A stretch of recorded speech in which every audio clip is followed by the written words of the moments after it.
મિત્રો, પાછલા બે વિડીયોમાં આપણે અસહસંબંધિત સરાસરી અને નિર્દેશ મોટો હોય અથવા નિર્દેશ નાનો હોય ત્યારે બે સરાસરી વચ્ચેના તફાવતની સાર્થકતા શોધવા માટે ટી મૂલ્યની ગણતરી કઈ રીતે કરવી તેના વિશે ચર્ચા કરી હતી.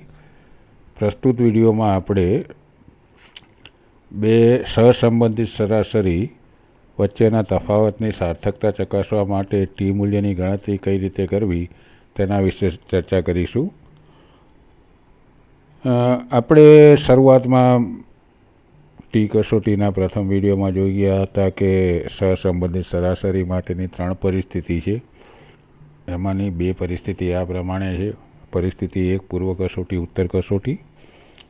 જ્યારે પાત્રોએ પૂર્વ કસોટી અને ઉત્તર કસોટી આપ્યું અને બંને કસોટીના પ્રાપ્તાંકોના મધ્યકો વચ્ચેના તફાવતની સાર્થકતા ચકાસવી હોય ત્યારે આ રીતે લીધેલા 2 મધ્યકો, 2 સરાસરી સહસંબંધિત સરાસરી કહેવાય છે. તે જ રીતે પરિસ્થિતિ 2, જ્યારે 2 જૂથ પાત્રોના બનાવવામાં આવ્યા હોય અને તે પણ વ્યક્તિગત જોડકાની પદ્ધતિથી નિર્દેશની પસંદગી કરવામાં આવી હોય ત્યારે બંને જૂથના જે પ્રાપ્તાંકો મળે છે તેના ઉપરથી મળતા મધ્યકો સરાસરીઓ સહસંબંધિત સરાસરી કહેવાય છે. આ બંને પરિસ્થિતિમાં ટી મૂલ્યની ગણતરી કરવા માટે આવશ્યક એસઈડી શોધવા માટે આ સૂત્રનો ઉપયોગ કરવામાં આવે છે. એસઈડી એટલે standard error of difference between means, 2 મધ્યકોના તફાવતની પ્રમાણભૂલ, બરાબર વર્ગમૂળમાં σ1નો વર્ગ પ્લસ σ2નો વર્ગ માઇનસ 2 ગુણ્યા r ગુણ્યા σ1 ગુણ્યા σ2. જ્યાં σ1 એટલે standard error of mean of first group, પ્રથમ જૂથની સરાસરીની પ્રમાણભૂલ, અને એ શોધવા માટે આ સૂત્રનો ઉપયોગ થાય છે. SD1 અપોન વર્ગમૂળમાં n1. SD1 એટલે પ્રથમ જૂથના પ્રાપ્તાંકોનું પ્રમાણ વિચલન અને n1 એટલે પ્રથમ જૂથના પ્રાપ્તાંકોની સંખ્યા. σ2 એટલે standard error of mean of second જૂથ ગ્રુપ, બીજા જૂથની સરાસરીની પ્રમાણભૂલ. એ શોધવા માટે આ સૂત્રનો ઉપયોગ થાય છે. SD2 અપોન વર્ગમૂળમાં n2. SD2 એટલે બીજા જૂથના પ્રાપ્તાંકોનું પ્રમાણ વિચલન અને n2 એટલે બીજા જૂથમાં પ્રાપ્તાંકોની સંખ્યા, અવલોકનોની સંખ્યા, પાત્રોની સંખ્યા. અને બીજું r એટલે બંને જૂથના પ્રાપ્તાંકો વચ્ચેનો સહસંબંધાંક. આની ગણતરી કઈ રીતે કરવી તેના વિશે હવે આપણે એક ઉદાહરણ જોઈએ. અહીંયા માધ્યમિક શાળાના શિક્ષકોના પૂર્વ કસોટી અને ઉત્તર કસોટી પરના પ્રાપ્તાંકો મેળવવામાં આવ્યા છે અને આ કસોટી દ્વારા તેમની માનસિક તાણ ચકાસવામાં આવી છે. માધ્યમિક શાળાના શિક્ષકોના પૂર્વ કસોટી અને ઉત્તર કસોટી વચ્ચેના ઉત્તર કસોટીના પ્રાપ્તાંકો વચ્ચેના મધ્યકો વચ્ચે સાર્થક તફાવત છે કે નહીં તેની ચકાસણી કરવા માટે ટી મૂલ્યની ગણતરી કરવાની છે. તે માટે આ રીતે શૂન્ય ઉત્કલ્પનાની રચના કરવામાં આવી છે. માધ્યમિક શાળાના શિક્ષકોએ માનસિક તાણની પૂર્વ અને ઉત્તર કસોટીમાં મેળવેલા સરાસરી પ્રાપ્તાંકો વચ્ચે સાર્થક તફાવત નથી અને આના માટે આપણે એસઈડીનું આ સૂત્ર વાપરીશું જે આપણે હમણાં અગાઉ જોઈ ગયા.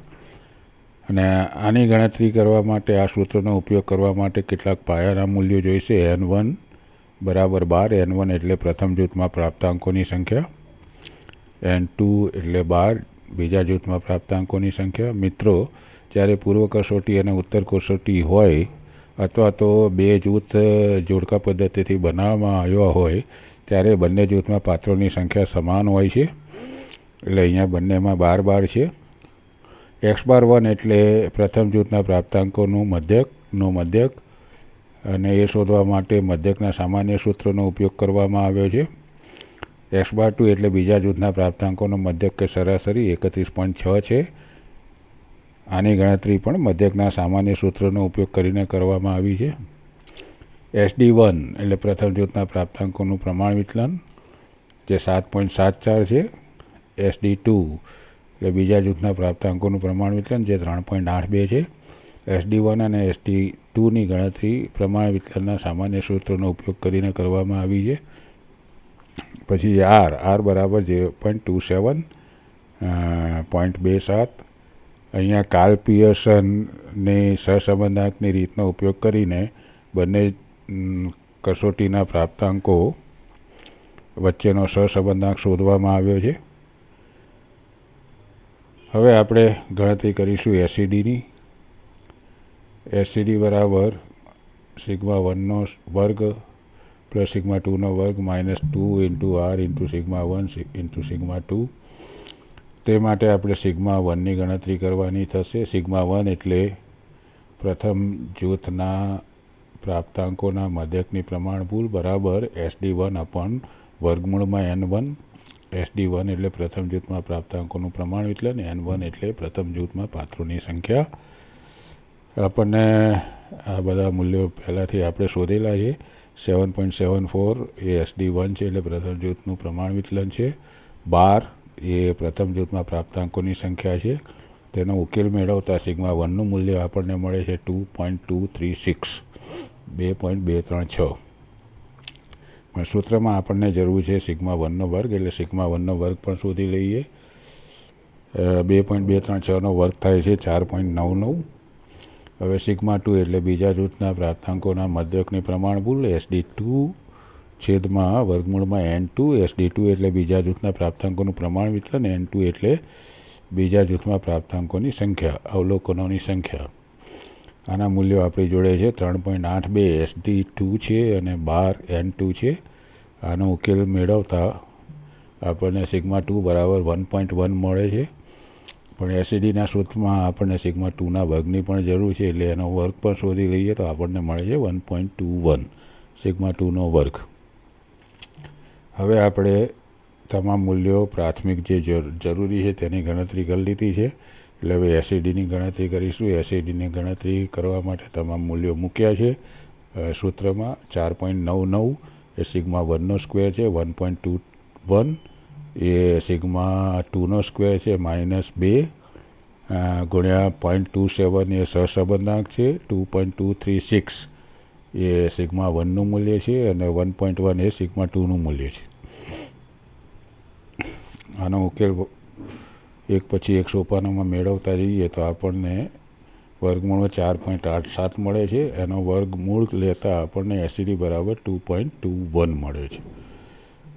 એસસીડી મળી ગયો એટલે હવે આપણે ટીની ગણતરી કરીશું. ટીની ગણતરી કરવા માટેનું સૂત્ર આ છે, માનાંકમાં x⁻1 - x⁻2 એસસીડી. x⁻1 એટલે પ્રથમ જૂથનો મધ્યક જે આપણી જોડે છે 36.3 અને x⁻2 એટલે બીજા જૂથનો મધ્યક જે આપણી જોડે છે 31.6 અને એસસીડી એટલે standard error of difference between mean, બે સરાસરીના તફાવતની પ્રમાણભૂલ જે આપણને 2.21 બાજુમાં જણાવેલ સૂત્રના આધારે ગણતરીના આધારે મળેલ છે. આનો ઉકેલ મેળવતા આપણને ટી બરાબર 2.13 મળે છે. હવે દોસ્તો ટી મળી ગયા પછી આપણે ડીએફની ગણતરી કરવાની થાય છે. અને જ્યારે સહસંબંધિત સરાસરી હોય ત્યારે n-1 ડીએફ શોધવા માટે આ સૂત્રનો ઉપયોગ કરવામાં આવે છે. અને અહીંયા ખાસ ધ્યાન રાખવું કે અહીંયા n એટલે ગમે તે એક જૂથમાં પ્રાપ્તાંકોની સંખ્યા, બંને જૂથના પ્રાપ્તાંકોની ભેગી સંખ્યા નહીં, કોઈ એક જૂથમાં પ્રાપ્તાંકોની સંખ્યા. અને એ આપણી જોડે 12 છે એટલે 12 - 1 બરાબર 11. એટલે હવે ડીએફ બરાબર આપણને 11 મળે છે. ટી આપણને 2.13 મળે છે, 2.13 મળે છે. આ બંને મૂલ્યો મળ્યા પછી આપણે ટીની સારણીને અભ્યાસ કરીશું. ટીની સારણીમાં આપણને 5 સ્તંભ કોલમ્સ આપવામાં આવેલા છે. અહીંયા ટીની સારણી 3 ભાગોમાં વિભાજિત કરીને આપવામાં આવી છે. આપણો ડીએફ 11 છે એટલે ડીએફ 11માં પહેલા કોલમમાં ડીએફ આપેલો છે. ડીએફની નીચે 11 ક્યાં છે આપણે જોવાનું. 11 અહીંયા છે. તો ડીએફ 11ની લાઇનમાં 0.05 સંભાવનાની નીચેનું મૂલ્ય આપણે જોઈશું 2.2 અને 0.01ની સંભાવનાની નીચેનું મૂલ્ય 3.11. 11ની લાઇનમાં 11 ડીએફની લાઇનમાં 0.01 અને 0.05 સંભાવનાઓના નીચે આપણે મૂલ્ય 2 જોઈશું, કારણ કે શિક્ષણમાં, મનોવિજ્ઞાનમાં અને સામાજિક વિજ્ઞાનોમાં સરાસરીના તફાવતની સાર્થકતા ચકાસવા માટે જે ટી મૂલ્ય જોવામાં આવે છે તે ટી મૂલ્ય ટીનું અપેક્ષિત મૂલ્ય સારણીમાં આપવામાં આવેલું હોય છે. જો આપણું ગણતરી કરેલ મૂલ્ય, અવલોકિત ટી મૂલ્ય આ મૂલ્ય કરતાં વધુ હોય તો શૂન્ય ઉત્કલ્પનાનો અસ્વીકાર થાય છે ને આ બંને કરતાં ઓછો હોય તો શૂન્ય ઉત્કલ્પનાનો અસ્વીકાર થતો નથી. એટલે આપણે યાદ રાખી લઈશું. DF11 માટે 0.05 કક્ષાએ ટીનું અપેક્ષિત સારણી મૂલ્ય 2.2 છે અને DF11 માટે 0.01 કક્ષાએ ટીનું અપેક્ષિત સારણી મૂલ્ય 3.11 છે. આ બંને મૂલ્યો સાથે આપણે આપણું અવલોકિત મૂલ્ય સરખાવીશું.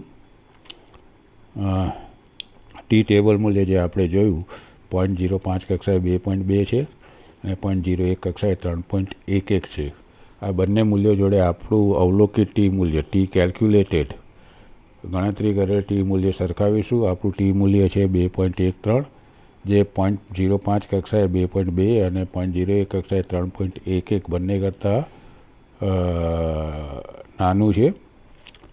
તેથી શૂન્ય ઉત્કલ્પનાનો અસ્વીકાર કરવામાં નહીં આવે. એટલે જે આપણે શૂન્ય ઉત્કલ્પના નક્કી કરી હતી, માધ્યમિક શાળાના શિક્ષકોએ માનસિક તાણની પૂર્વ અને ઉત્તર કસોટીમાં મેળવેલા સરાસરી પ્રાપ્તાંકો વચ્ચે સાર્થક તફાવત નહીં.